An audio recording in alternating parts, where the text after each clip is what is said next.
人之會死，不外兩個原因：一、意外；二、病死。上兩集點出兩個病死嘅死因，一係自己免疫系統攻擊自己，又叫自體免疫，例子係紅斑狼瘡；二係極度抑鬱而決定自殺。今日繼續講解第三個死因：癌。所有器官包括心臟都可能癌變。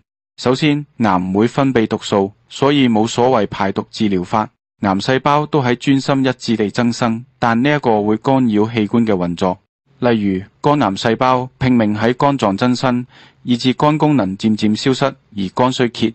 呢個涉及一個叫二型連環蛋白 beta-catenin 嘅觸基。任何細胞都不停製造 beta-catenin。若 beta-catenin 成功從細胞質進入細胞核，會啟動一個機制，複製細胞核嘅遺傳物質 DNA。細胞之後一分為二，為咗防止細胞不斷增生，細胞同時不停製造蛋白質 GSK 去廢掉 beta-catenin。可係一旦某一個細胞重創而死，臨死一刻，細胞分泌蛋白質 WNT 進入旁邊嘅健康細胞，廢掉健康細胞嘅 GSK， 健康細胞嘅 beta-catenin 死裏逃生，進入細胞核。健康細胞於是從一分為二，填補死去嘅細胞。好多所謂致癌物質都會透過激活 beta-catenin 而令大量細胞一分為二。